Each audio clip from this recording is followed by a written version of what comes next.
E aí galera, beleza? Professor Carlos aqui. Faltou só um pedacinho da Revolução Americana para a gente concluir o módulo 1 e na próxima aula então a gente começa o módulo 2 dando continuidade ao conteúdo, tá certo? Vamos nessa então. Antes da gente seguir para o conteúdo novo, quero só lembrar do que a gente está tratando aqui com a Revolução Americana, né? Vimos o processo de colonização das 13 colônias, que hoje é os Estados Unidos, né? E que elas eram divididas em colônias do Norte e colônias do Sul. As do Norte tinham características de povoamento, ou seja, pequenas propriedades, mão de obra familiar, voltada para o desenvolvimento da região e subsistência, que é plantar, pegar uma parte para consumir e vender o excedente para ganhar dinheiro, né? Já as colônias do Sul eram caracterizadas como colônias de exploração, grandes propriedades, mão de obra escrava, produção voltada para exportação, principalmente de gêneros como cana-de-açúcar e algodão. Ainda nesse momento, existiu também o comércio triangular, que a colônia fornecia matéria-prima para a metrópole transformava em produto manufaturado e devolvia para ser comercializado na colônia. E aí entra também o continente africano fornecendo mão de obra, principalmente para a colônia, com a mão de obra escrava. Pessoal, agora sim a gente vai dar continuidade então à nossa disciplina, né? Vimos o massacre de Boston ainda em sala, a festa do chá de Boston e paramos em As Leis Intoleráveis e o primeiro Congresso Continental. A gente já vai emendar isso com o processo de independência, tá? Então, em 1775, os representantes das 13 colônias se reuniram na Filadélfia, que foi o mesmo local onde foi organizado o primeiro Congresso Continental. Esse Congresso Continental foi uma resposta da colônia contra as leis intoleráveis que a Inglaterra fez depois da festa do chá de Boston, e que bloqueou o porto enquanto não fosse indenizado pelos prejuízos da festa do chá de Boston. O primeiro ato, então, do Congresso foi a criação de uma associação continental, juntamente de um plano de não consumir os produtos manufaturados ingleses e proibir a exportação dos produtos da colônia.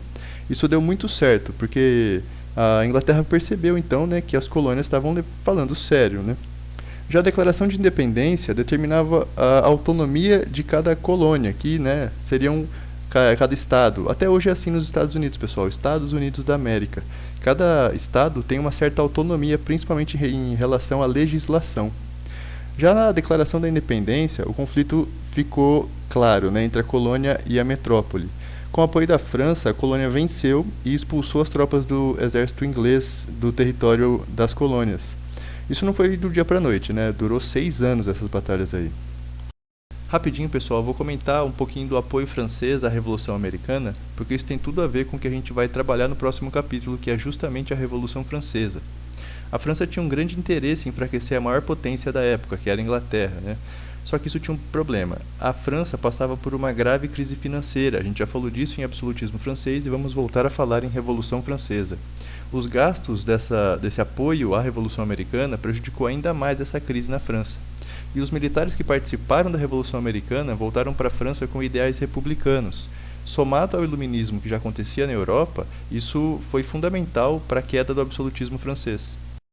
Agora, com as colônias independentes e o exército inglês expulso do território, em 1787, os líderes da independência convocaram uma reunião entre os representantes dos 13 estados. Ela ficou conhecida como Convenção da Filadélfia. Ela tinha o objetivo de elaborar um texto, elaborar a Constituição do país. Eles levaram 4 meses se reunindo até terminar e aprovar a Constituição.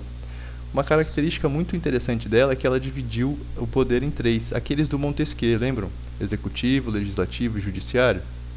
4 anos depois, em 1791, alguns governadores resolveram criar algumas emendas constitucionais, que é acrescentar parte à Constituição. Ficou conhecido como Estatuto dos Direitos. Entre esses direitos estavam o de liberdade de reunião, liberdade de imprensa e de expressão, e também o porte de armas para os civis. Uma das contradições dessa Constituição foi a manutenção da escravidão no país, que foi abolida só em 1863. É contraditório porque na Constituição estava garantida a liberdade individual. Inclusive, depois da Constituição, o número de escravos aumentou muito. Outra população que não foi atingida pelos benefícios da Constituição foi a população nativa, que foi massacrada e perderam suas terras. Pessoal, eu peço que façam os exercícios da apostila para a gente treinar bastante e ver se surge alguma dúvida. Essas dúvidas podem ser colocadas junto com a folha de respostas, tá? Que vai ser encaminhada para mim. A próxima aula, então, é a Revolução Francesa, início do módulo 2. Faltava só esse pouquinho para a gente terminar o módulo 1 de Revolução Americana, e aí a partir da próxima aula a gente começa o módulo 2, beleza? Antes de acabar a aula, pessoal, quero chamar a atenção rapidinho para um texto muito legal que tem no finalzinho da apostila de vocês, que trata da eleição do Barack Obama, o primeiro presidente negro dos Estados Unidos. E ele também mostra a figura do Martin Luther King. O Martin Luther King foi uma grande figura na luta pela igualdade de direitos nos Estados Unidos. Ele era um pastor da Igreja Batista e viveu durante o período segregacionista lá nos Estados Unidos. As pessoas negras sofriam muito preconceito e muito racismo, né? Ainda lembrando do contexto das 13 colônias, o Sul praticava escravidão. E aí, durante a Guerra Civil, que as colônias do Norte e as colônias do Sul se enfrentaram, as colônias do Norte saíram vencedoras e aboliram a escravidão. Apesar da vitória do Norte e a abolição da escravidão, algumas leis segregacionistas foram criadas, ou seja, elas separavam os brancos e os negros. Tinha parte no ônibus para sentar negros e para sentar brancos, bebedouros para brancos e para os negros. Com o passar do tempo, surgiram alguns movimentos de luta pelos direitos civis dos negros. E é nesse período então que surgem figuras como o Malcolm X, os Panteras Negras e o Martin Luther King. Uma diferença bem evidente entre eles é que o Martin Luther King ele tinha uma estratégia de luta de não violência, pacifista, diferente então do Malcolm X e dos Panteras Negras que muitas vezes usaram de violência. Recomendo que vocês assistam um discurso do Martin Luther King chamado I Have a Dream. Esse discurso é muito famoso, é facinho de encontrar no YouTube, tem legenda e tudo mais, e ele é muito legal. Ele foi assassinado, pessoal, em 1968. Ele fez uma fala em uma igreja, atravessou a rua para ir para o hotel que ele estava hospedado e um atirador de cima da igreja acertou ele fatalmente.